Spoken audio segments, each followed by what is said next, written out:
అందరికీ నమస్కారం.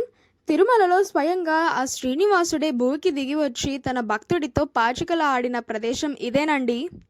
ఆ భక్తుడు ఇంకెవరో కాదు, హాతీరాం ప్రభు, తిరుమలకు వచ్చిన భక్తుడు. ఇతడు స్వామివారితో పాచికలాడే అంత సన్నిహిత భక్తుడు. పాచికలాటలో వెంకటేశ్వరుడు ఓడిపోయానని, అందుకే తిరుమలలో హాతీరాంజీ మఠం ప్రధాన ఆలయం కన్నా 100 మీటర్ల ఎత్తులో ఉంటుందని పురాణాలు చెప్తున్నాయి.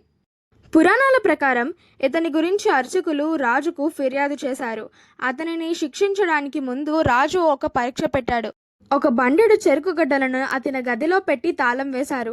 ఆ చెరుకు గడ్డలను తినగలిగితే అతనిని శ్రీవారి సన్నిహితుడిగా అంగీకరిస్తానని రాజు అన్నాడు. స్వామి ఏనుగు రూపంలో వచ్చిన ఇంద్రదేవుడు గజేంద్రుడు అయిన ఏనుగు చెరుకు గడ్డలని తినివేసేవాడు.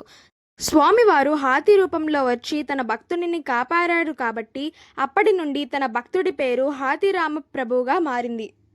ఇక్కడ హాతీరాం ప్రభు ఆశ్రమాలు కూడా చాలా ఉంటాయి. ఈరోజు మా అదృష్టం చాలా బాగుంది. ఎందుకంటే మాకు శ్రీనివాసుడి మాడ వీధుల పక్కనే హాతీరాం ప్రభు ఆశ్రమంలోనే రూమ్ దొరికింది. ఇప్పుడైతే ఆశ్రమాలు కట్టారు, కానీ ఆ రోజుల్లో ఈ ప్రదేశం మొత్తం అడవి కొండలతో ఉండేది. ఇక మీరు ఎప్పుడైనా తిరుమలకి వెళ్ళినప్పుడు ఈ ప్రదేశాన్ని చూడడం అస్సలు మిస్ అవ్వద్దు. చూస్తున్నారు కదా మా రూమ్ నుంచి వ్యూ. ఆ రోజైతే తెప్పోత్సవం జరుగుతుండే. మాకు చాలా అంటే చాలా సంతోషంగా అనిపించింది మేము అక్కడ ఉన్నందుకు ఆ రోజు. ఇంకా ఇదేనండి ఆ శ్రీనివాసుడి సన్నిహిత భక్తుడైన హాతీరాం ప్రభు చరిత్ర. ఇంకో వీడియోలో మళ్ళీ కలుద్దాం. గోవిందా గో.